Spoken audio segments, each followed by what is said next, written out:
Hey guys, welcome back to my YouTube channel law knowledge with KD.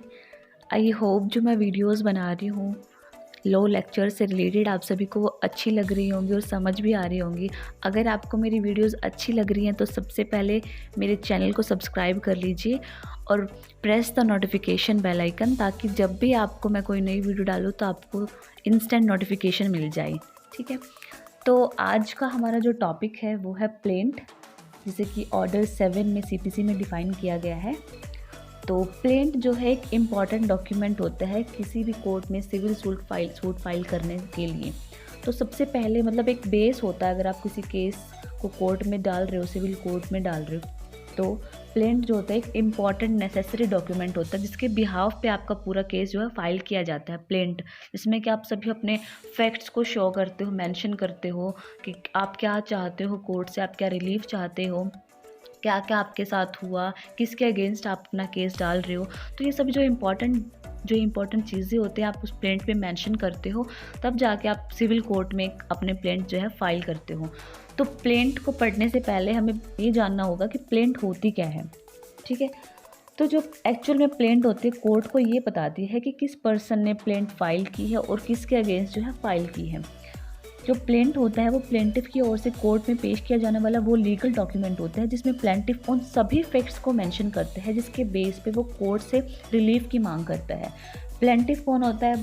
Plaintiff वो होता है जो court में केस को फाइल करता है सिविल कोर्ट में, और जिसके अगेंस्ट वो केस फाइल करता है वो डिफेंडेंट होता है। ठीक है, तो सिविल रिलीफ पाने के लिए सिविल कोर्ट में सिविल प्रोसीजर स्टार्ट करने के लिए प्लेंट को पेश किया जाता है, और प्लेंट में उन सभी फैक्ट्स को मेंशन करते हैं जिसके बेस्ड पे पूरा बेस होता है। मतलब जो प्लेंट एक ऐसा बेस होता है प्लेंटिफ के लिए जिस पे प्लेंटिफ अपने पूरे मामले की, पूरे केस की जो है बिल्डिंग तैयार करता है। तो इन सब के लिए सबसे पहले जो है हमें पढ़ना होता है व्हाट इज़ प्लेंट। तो आज हम जो अपने टॉपिक में पढ़ेंगे प्लेंट क्या है, हमारे मेन पार्टिकुलर्स क्या हैं जो प्लेंट में कंटिन्यू होते हैं, और कौन से ग्राउंड्स पे जो है प्लेंट रिजेक्ट होती है। ठीक है, तो सबसे पहले अब स्टार्ट करते हैं हमारा टॉपिक। सीपीसी का ऑर्डर 7 क्या हमें बताता है। वो हमें 7 जो ऑर्डर है हमारा पूरा प्लेंट से रिलेटेड होते हैं कि भाई प्लेंट होती क्या है, जो नेसेसरी पार्टिकुलर्स होते हैं प्लेंट के वो क्या होते हैं, किन ग्राउंड्स पे जो है आपकी प्लेंट रिजेक्ट की जाती है कोर्ट के ज़रिए। तो स्टार्ट करते हैं अपना topic plaint. A suit is instituted by presentation of plaint before the court. A plaint is written application made by the plaintiff. तो जैसा कि मैंने आपको बताया कि जो प्लेंट है एक रिटन एप्लीकेशन होती है, एक लीगल डॉक्यूमेंट होता है जिससे कि प्लेंटिफ के द्वारा जो है कोर्ट में पेश किया जाता है against defendant seeking relief from the court. Defendant के अगेंस्ट फाइल किया जाता है और रिलीफ पाने के लिए रिलीफ की मांग करता है जो प्लेंटिफ कोर्ट के सामने। ठीक है, तो along with plaintiff shall file documents on which she relies for the relief. वे सभी डॉक्यूमेंट्स जो है अटैच करता है, अपने प्लेंटिफ में डालता है, उन सभी फैक्ट को मेंशन करता है, और अपने लास्ट में जो है डॉक्यूमेंट वो भी प्रिपेयर करता है, वो भी अटैच करता है जिसमें कि वो अपनी रिलीफ की मांग करता है कि उसे कोर्ट से चाहिए क्या, उसका मोटिव क्या है ये केस फाइल करने का सिविल कोर्ट में। ठीक है, जैसे और फिर प्लेंटिफ क्या होता है, जैसे कि मैंने आपको बताया कि a person who brings the suit to the court, the one who starts the case. वो पर्सन जो स्टार्ट करता है केस को किसी सिविल कोर्ट में, जो है सबसे पहले सूट को फाइल करता है, वो होता है प्लेंटिफ। डिफेंडेंट एज यूजुअल जिसके अगेंस्ट जो है केस फाइल किया जाता है वो होता है डिफेंडेंट। तब हम बात करते हैं मेन पार्टिकुलर्स की जो कि प्लेंट में कंटिन्यूड होते हैं। तो सबसे पहले आता है name of the court in which the suit is brought. उस कोर्ट का नाम पूरा जहाँ प्लेंट सबसे पहले फाइल की जाती है।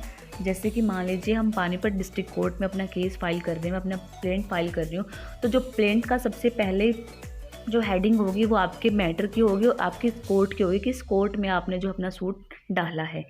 Second, the name, description and place of residence of the plaintiff. Second है जो प्लेंटिफ है जिसने केस फाइल किया है कोर्ट में, उसका नाम, उसका रेजिडेंस एड्रेस, इसमें डिस्क्रिप्शन में आपको बस यही 2 चीज़ें मेंशन नहीं करनी, उसका नाम और उसका रेजिडेंस, बल्कि उसका पूरा एड्रेस, फुल एड्रेस जो आपको मेंशन करना पड़ता है कि क्या नेम है, क्या एज है, उसका रेजिडेंस एड्रेस क्या है, परमानेंट एड्रेस क्या है, उसका ऑफिस का एड्रेस क्या है, ऑक्यूपेशन क्या है, उसका फादर्स का क्या नाम है, किस मतलब विलेज या टाउन या फिर कहाँ से वो बिलोंग करता है। तो मतलब एक उसका पूरा ऐसा इन्फॉर्मेशन ताकि उसको आइडेंटिफाई किया जा सके, उसकी पूरी आइडेंटिटी शो हो सके हमें। तो वो पूरी की पूरी आइडेंटिटी शो होने के लिए उसका पूरा एड्रेस हमें देना पड़ता है यहाँ पे, ठीक है। Then the name, description and place of residence of the defendant. ऐसा ही जैसे कि हमने प्लेंटिफ का फुल एड्रेस दिया है तो हमें डिफेंडेंट का भी वैसे फुल एड्रेस देना पड़ता है, उसकी एज, फादर नेम, उसका ऑक्यूपेशन, उसका फुल नेम, उसका फुल रेजिडेंस एड्रेस, जो भी मतलब एक इन्फॉर्मेशन होती है उसकी आइडेंटिटी पहचानने के लिए, वो सभी इन्फॉर्मेशन आपको इसकी मेंशन करनी ज़रूरी होती है। Then where the plaintiff or the defendant is a minor or a person of unsound mind, a statement of that effect। अगर कोई भी पार्टीज़ में से मतलब प्लेंटिफ या डिफेंडेंट माइनर है या फिर अनसाउंडनेस ऑफ माइंड है, मतलब जो भी उसकी एक्चुअल स्टेट ऑफ माइंड है उसका, तो वो जो भी पूरी स्टेटमेंट है वो भी आपको मेंशन करनी ज़रूरी होती है अपने प्लेंट में। Then the facts constituting the cause of action and when it arrows.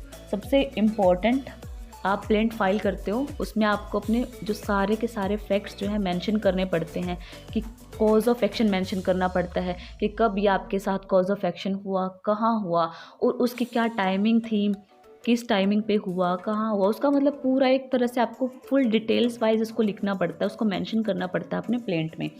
Then the fact showing that the court has jurisdiction. वो सभी तथ्य, वो सभी फैक्ट्स जो शो करते हैं कि कोर्ट के पास जूरिस्डिक्शन है इस केस से रिलेटेड, वो सब्जेक्ट मैटर से रिलेटेड हो, पेक्यूनियरी जूरिस्डिक्शन मतलब, या फिर आपके सब्जेक्ट मैटर से रिलेटेड हो, आपकी टेरिटोरियल जूरिस्डिक्शन हो, या फिर आपकी लोकल जूरिस्डिक्शन, कोई भी जूरिस्डिक्शन जो कि शो करती हो कि कोर्ट के पास आपके केस से रिलेटेड जूरिस्डिक्शन है, आपको वो चीज़ भी बहुत मेंशन करनी बहुत ज़रूरी होती है। Then the relief which the plaintiff claims. सबसे इम्पॉर्टेंट जो हमारा कंटेंट है हमारा यह रिलीफ। अगर कोई प्लेंटिफ केस कर रहा है सिविल कोर्ट में तो ऑटोमेटिक जाहिर बात है कि वो किसी रिलीफ के लिए कोर्ट में आ रहा है, किसी रिलीफ पाने के लिए। अगर हम सिविल मैटर्स की बात करें तो हम इसमें ज़्यादातर रिलीफ की ही मांग करते हैं, तो रिलीफ जो वो चाहता है कोर्ट से, जिस चीज़ की उसने मांग की है उसको वो फुल फ्लैश जो है मेंशन करना पड़ता है। Then, where the plaintiff has allowed a set-off or relinquished a portion of his claim, the amount so allowed or relinquished। वो अमाउंट आपको, जो आपके वैल्यू ऑफ द अमाउंट है वो आपको मेंशन करनी पड़ती है। And statement of the value of the subject matter of the suit for the purpose of jurisdiction and court fees as far as the case admits. जब आपका case admit होता है तो आपको जो कोर्ट फीस पे करनी होती है सिविल मैटर्स में, तो आपने वो पे की है नहीं की है, तो उसकी एक स्लिप है, जो उसका एक डॉक्यूमेंट है, वो आपको अपने प्लेंट के साथ अटैच करना पड़ता है with a statement of the value of the subject matter of the suit. और जो आपके सूट की सब्जेक्ट मैटर की वैल्यू होती है कोर्ट फीस की, तो वो आपको एक जो डॉक्यूमेंट होता है वो अपने प्लेंट के साथ अटैच करना पड़ता है। In money suit state precise amount claimed. बहुत सारे जैसे अभी पूछते हैं, अभी हम जानते हैं कि किस टाइप के क्लेम जो है सिविल सूट्स में प्लेंट्स में डालते हैं मोस्ट ऑफ। कोई होता है मनी से रिलेटेड होता है, कोई होता है प्रॉपर्टी से, मूवेबल हो, इमूवेबल प्रॉपर्टी हो, तो उनका भी जैसे कोई अभी प्रॉपर्टी से रिलेटेड केस है कोई, अगर हम किसी केस में जानते हैं कोई प्रॉपर्टी से रिलेटेड केस है, प्लेंट आई है, तो plaint shall contain a description of the property which shall be sufficient to identify it. तो डिस्क्रिप्शन में उसको जो है प्रॉपर्टी से रिलेटेड वो सारी इन्फॉर्मेशन डालनी पड़ेगी जिससे कि उसकी आइडेंटिफाई हो सके। जैसे कि प्रॉपर्टी है जो आपकी कहाँ पे है, उसकी लोकेलिटी क्या है, उसके चारों दिशाओं में क्या क्या चीज़ें हैं, ताकि उसकी पहचान हो सके, आपकी प्रॉपर्टी की जो है एक तरह से अच्छे से पहचान हो सके, तो वो आपको प्रॉपर मेंशन करना है। And every plaint shall state specifically the relief claimed. जो भी प्लेंट होती है उसको सबसे इम्पॉर्टेंटली स्पेसिफिकली अपना रिलीफ जो वो क्लेम कर रही है वो स्टेट करना पड़ता है। रिलीफ में भी क्लेम्ड इधर सिंपली और अल्टरनेटिव। जैसा भी आपका रिलीफ होता है, अगर वो सिंपल है, उसके अमाउंट में है, या फिर कैसे भी है, जो भी है आपका, तो वो आपको प्लेंट में जो है मेंशन करनी पड़ती है। Then rejection of plaint. Rejection of plaint से पहले हम जो ऑर्डर 7 है उसका रूल 10 जानते हैं। Rejection, return of plaint.